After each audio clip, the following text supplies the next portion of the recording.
Olá, amados, graça e paz, aqui o irmão Fábio Gomes. Há uma diferença daqueles que falam com autoridade pelo Espírito de Cristo. Aquele que tiver ouvidos, ouça o que o Espírito diz.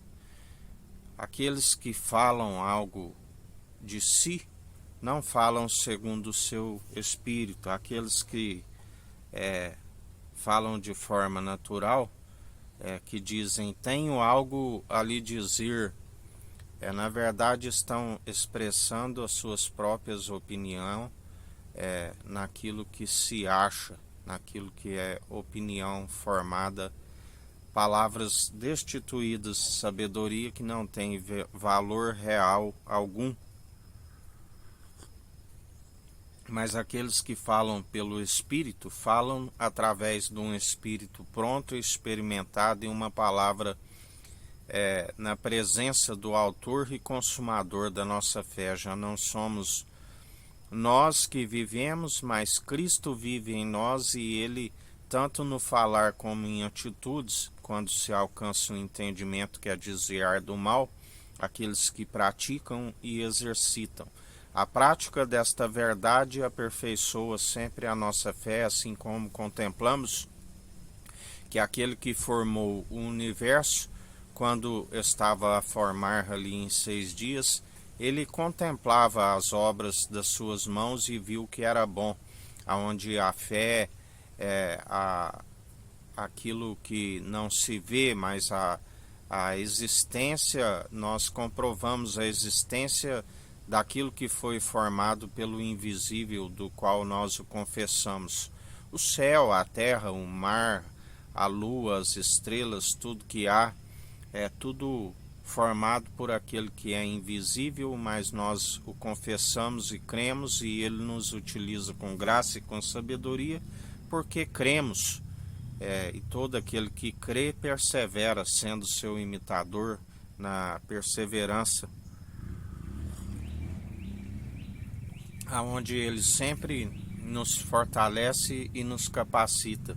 Falamos não daquilo que nos é próprio, e também não praticamos por si mesmo, mas pela condução do seu Espírito, aonde não seria possível se não fosse pela sua infinita bondade e misericórdia que se renova a cada manhã. Aquele que fala de si, fala do que é natural, fala daquilo que não se compreende, porque não há o praticar. O ouvinte, aquele que é meramente ouvinte, ilude-se a si mesmo, porque não está a praticar, está a encobrir os conselhos do Senhor. A palavra diz, sejais ouvintes e praticantes, porque o meramente ouvinte ilude-se a si mesmo. É necessário ter a prática, onde se compreende aquilo que ele está a nos redarguir, aquilo que ele está a nos expressar, por meios até mesmo de gemidos inexprimíveis, aquele que intercede por nós, quando não se sabe expressar por meio de palavra. Assim nos ensina o Senhor. Por isso devemos sempre ser constantes e perseverantes, segundo aquele que tudo opera e executa, aquele que nos ensina que os seus planos é sempre de nos fazer prosperar, jamais causar dano algum.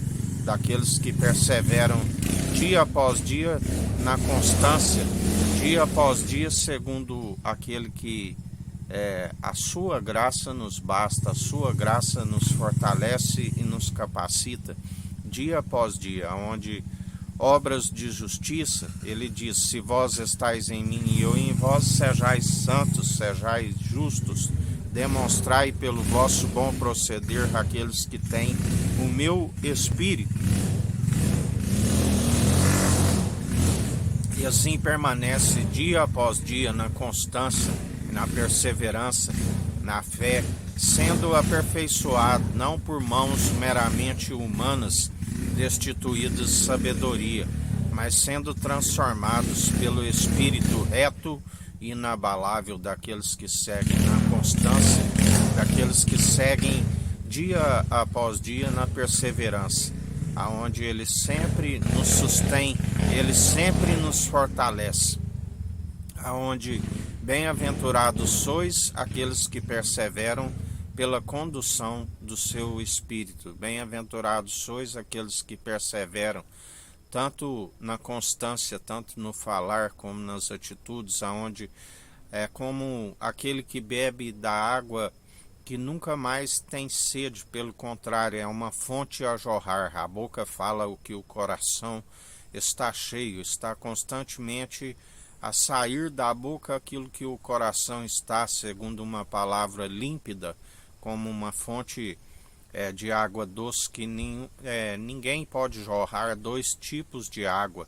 Ou se jorra a água límpida do alto, mais pura e refinada do que as fontes terrenas, ou aqueles que estão segundo uma fonte que jorra água salgada, por conta da amargura do interior, por conta de não ter aquele que podia os manter com o coração limpo. O pecado embrutece e transforma o coração em amargura, em cólera, em ira, assim como não é participante da obediência, e sim sempre participante da desobediência, embrutece o coração, enraivece contra o próprio Criador por não rejeitar aquele que podia os limpar o coração.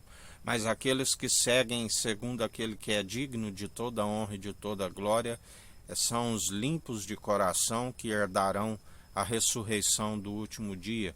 Dias vão bens e longos nessa terra e ainda se alcança a ressurreição do último dia. Ele é a vida e a ressurreição. Por isso, dai lugar para o Espírito de Deus, assim nos diz o Senhor. Que a graça do nosso Senhor e Salvador Cristo Jesus esteja convosco, assim como Ele está no meio de nós.